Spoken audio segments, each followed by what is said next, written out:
देख रहे हैं नेटवर्क 33 राजकुमार के साथ। तो चलिए बढ़ते हैं आज की कहानी की ओर।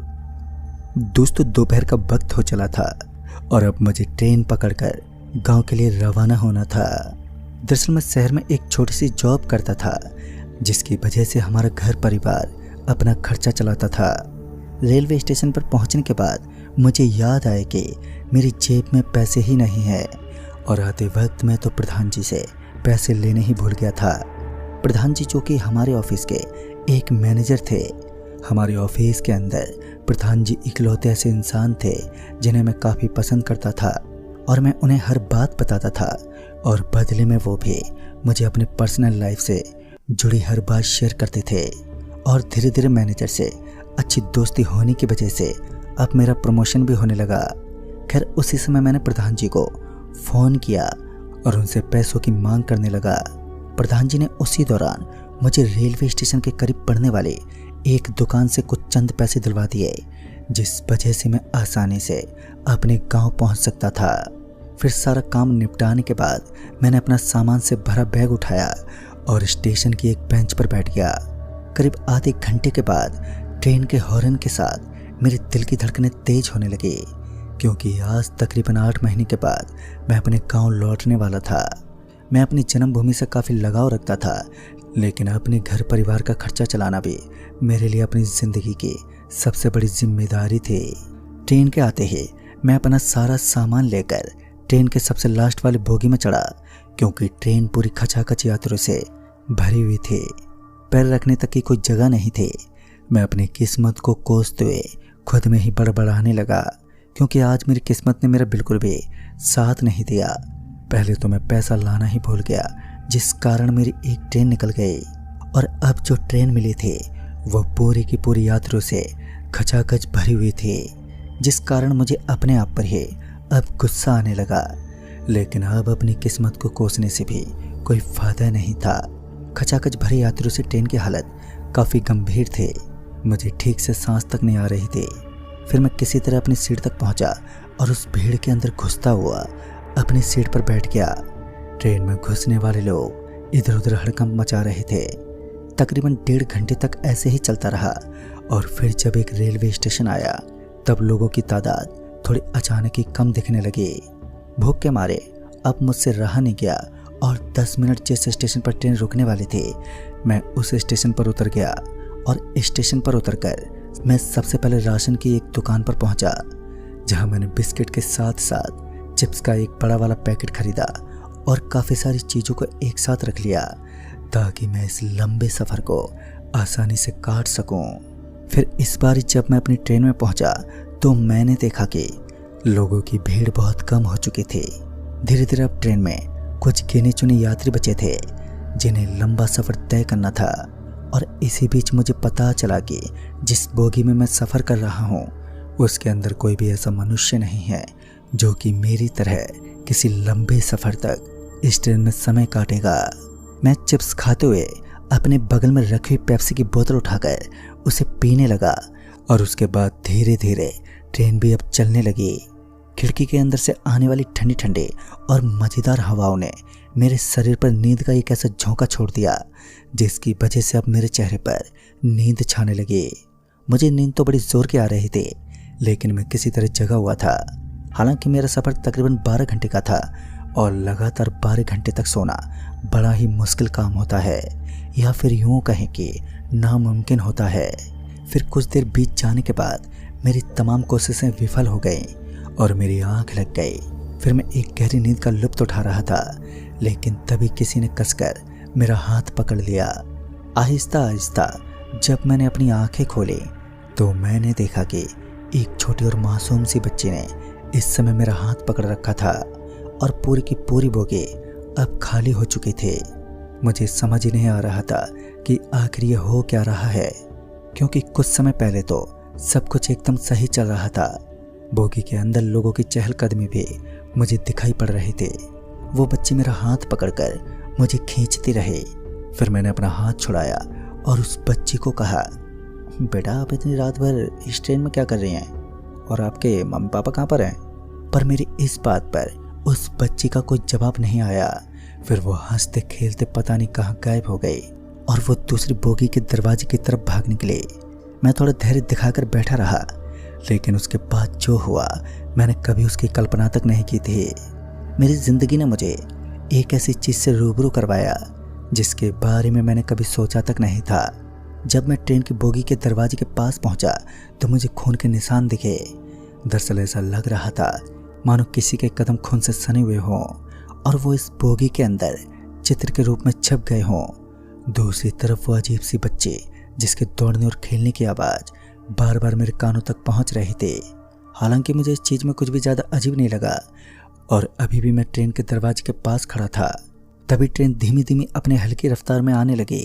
शायद कोई स्टेशन आने वाला था और ट्रेन एक ब्रेक लेने ही वाली थी और मौका देखते ही मुझे भी ट्रेन से नीचे उतरकर कोई चीज़ खरीदने की लालसा होने लगी। लिहाजा जैसे ही ट्रेन रुकी तो मैं बोगी से नीचे उतर गया। लेकिन ताजुब की बात तो ये थी कि स्टेशन के ऊपर दुकान तो काफ़ी थी, लेकिन कोई भी दुकान खुली नहीं थी। यानी कि रात के करीब 12 बजे ही स्टेशन की सारी दुकानें बंद हो चुकी थी। इतने में ही वो बच्चे एक बार फिर मुझे उसी स्टेशन पर घूमते हुए नजर आए। इस बार मैं उस बच्चे से सारी बातें पूछने लगा, लेकिन जब तक मैं उसके पास पहुंचा तो वो वहां से भाग निकले और कुछ देर तक मैं उस बच्चे का पीछा करता रहा, लेकिन कोई फायदा ही नहीं हुआ। जो कि मुझे पता नहीं चलता कि आखिर वो इतनी सी देर में कहाँ गायब हो जाती है। धीरे धीरे वक्त बीतने लगा था और अब मेरा स्टेशन भी करीब आने लगा। अब मेरा स्टेशन यहाँ से काफ़ी दूरी पर अवश्य था, लेकिन मैं अपनी हल्की फुल्की नींद को पूरा कर चुका था। स्टेशन के ऊपर कोई दुकान तो नज़र नहीं आई, तो मैं वापस आकर अपनी बोगी में बैठ गया और एक ऐसी बोगी जो बाकी सारी बोगियों से एकदम खाली और सुनसान थी। फिर एक बार फिर मैं अपनी वीरान बोगी की सीट पर आकर आराम से बैठ गया। इस बार जो मेरे साथ हुआ, शायद उसके बाद मैंने ट्रेन के सफ़र को अंजाम देना ही छोड़ दिया। फिर कुछ देर बैठे रहने के बाद मुझे 6 फुट का एक लंबा चौड़ा आदमी दिखा जिसके हाथ में कुछ था, लेकिन उसने मुझे कुछ नहीं किया और वो मेरे सामने वाली सीट पर आकर बैठ गया और अपने आप में ही कुछ बड़बड़ाने लगा। पता नहीं इस समय वो क्या बोल रहा था, लेकिन मुझे उसकी हरकतें किसी पागल इंसान की तरह लग रही थी। मैं एक हल्की सी आवाज़ में ही बोल पड़ा, अरे भाई साहब आप ठीक तो हो ना? पर उस आदमी ने कुछ बोला नहीं।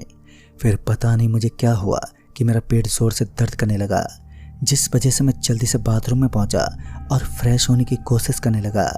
फिर तकरीबन 15 मिनट के बाद जब मैं वापस बाथरूम से बाहर निकला तो उस आदमी का पूरा हुलिया बदल चुका था। जहाँ पहले उसने नए कपड़े पहन रखे थे, तो इस बार मेरी नज़रें उसके फटे पुराने कपड़ों पर और साथ ही साथ उसके हाथों में खून लगा हुआ था। ब्लड से सने हुए उसके हाथ मुझे बड़े ही डरावने लग रहे थे। मेरा पूरा का पूरा शरीर एकदम से कांप उठा और उसके बाद उसने मेरा हाथ पकड़ लिया और मुझे खींचने लगा। दूसरी तरफ वो बच्चे भी प्रकट हुए और मेरे पैर पकड़ने लगे और मुझे वो घसीटने लगे। उन दोनों की चाहत बड़ी अजीब थी। लगातार घसीटे जाने के बाद मेरा भी दिमाग घूम गया और मैं समझ नहीं पाया कि मैं किस स्थान पर पहुंच गया हूँ। ठीक से देखने पर पता चला कि ये एक बाथरूम जैसा ही कुछ था, जिसकी आकृति काफ़ी लंबी चौड़ी बनी हुई थी और उस समय वो किसी हॉल की भांति लग रहा था, जिसके अंदर बड़ी भयानक बदबू आ रही थी। मैं किसी तरह अपने कदमों के सहारे उठा और इससे पहले मैं उठ पाता कि मुझे एहसास हुआ कि मेरे हाथ के ऊपर खून है। मुझे महसूस होने लगा तो मैंने देखा कि मेरा हाथ कटा हुआ था। किसी ने उसके अंदर तो घाव कर दिए हैं। लेकिन अब वो बच्चे और वो 6 फुट का लंबा चौड़ा आदमी अब चारों तरफ नजर नहीं आ रहे थे, लेकिन वहां से निकलने का दरवाजा, रोशनी के द्वार झलक रहे थे। मौका मिलते ही मैं तुरंत अपने स्थान से उठता हुआ उस दरवाजे के पास पहुंचा तो मैंने देखा कि उसके बगल में उसी बोगी का दरवाजा था। और फिर क्या था, मैं तुरंत ही दरवाजे में पहुंच गया। लेकिन इससे पहले मैंने एक ऐसे खौफनाक दृश्य को देखा जिसे देखना शायद मेरी सबसे बड़ी भूल थी। दरअसल मैंने देखा कि वो बच्चा और वो आदमी किसी लाश को चबाकर खा रहे थे और वो किसी औरत की लाश थी जो पूरी तरीके से खत्म होने वाली थी। उन दोनों की आदमखोर हरकत मुझे बड़ी ही भयानक लगी और मैं उसी समय भागना चाहता था, लेकिन मैं सिर्फ बोगी तक भाग सकता था और भागते वक्त भी मुसीबतों ने मेरा पीछा नहीं छोड़ा और लगातार मुझे कुछ अजीब सा एहसास होता रहा जैसे मेरे बदन पर भारी वजन है। इस समय मुझे श्वास लेने में भी दिक्कत होने लगी, लेकिन मैं किसी तरह डिब्बे में पहुंचा और एक सीट के नीचे छुप गया। इस बार मैंने तय किया कि जो भी स्टेशन आएगा उस स्टेशन से यहाँ से निकल जाऊंगा। और थोड़ी देर के बाद एक छोटा सा स्टेशन आया और ट्रेन ने अपनी रफ्तार को काफ़ी कम कर लिया। मैंने अपना काफ़ी सारा सामान उठाया और ट्रेन से नीचे उतर गया।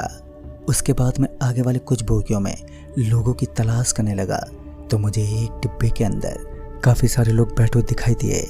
मैं बिना कुछ सोचे समझे ही उस डिब्बे में पहुंच गया। और उस डिब्बे में पहुंचने के बाद जब लोगों ने मेरे खून से सने हुए हाथ देखे, तो लोगों को इस एक्सीडेंट के बारे में पता लग चुका था, या फिर जिन जिन लोगों को नहीं पता था तो मैंने उन्हें विस्तार से सारी बातें बताई। पूरी रात ढेर सारे लोग मेरे अगल बगल में बैठे रहे, जिसकी वजह से धीरे धीरे मेरा डर भी अब खत्म होने लगा। और दोस्तों, कहते हैं ना, जहाँ पर बुरी शक्तियाँ मौजूद होती हैं वहाँ पर किसी अच्छी आत्मा उस इंसानियत का वास अवश्य होता है। तभी उन लोगों ने मेरे हाथ के ऊपर कुछ पट्टी बांध दी, और हाथ के ऊपर पट्टी बांधने के बाद उन्होंने मुझे कुछ देर सोने का आश्वासन दिया। फिर मैं उन्हीं लोगों की तरह एक बर्थ पर लेट गया, और फिर करीब 3 घंटे के बाद मेरी आँख खुली तो मैंने देखा कि अब मैं उस स्टेशन पर पहुंचने वाला था जहां पर मुझे उतरना था। लेकिन वो सारे लोग अभी भी गहरी नींद में थे, और मैं अपने हाथ को सहलाता हुआ सारा सामान इकट्ठा करने लगा, और सामान लेकर मैं उस बोगी से नीचे उतर गया। उन भले लोगों की वजह से मैं जिंदा बच पाया, वरना क्या पता वो बुरी आत्माएं मेरा क्या हाल कर देती। फिर मुझे पता चला कि कुछ सालों पहले एक बच्चे और उसका भाई उस ट्रेन में सफ़र कर रहे थे, लेकिन जब उन दोनों का पाला एक गुंडे से पड़ा तो उस गैंग ने उन दोनों को तड़पा तड़पा कर मार डाला। कहते हैं उस दिन के बाद आज तक उन दोनों की आत्मा उस बोगी के अंदर भटकती है। जो भी अकेला दिखाई देता है वो मारा जाता है। खैर, उसके बाद मैंने लंबे सफ़र को अकेला तय नहीं किया, और अब मैं बस से सफ़र करना पसंद करता हूँ। तो दोस्तों, इस कहानी में बस इतना ही। तब तक के लिए बाय एंड टेक केयर।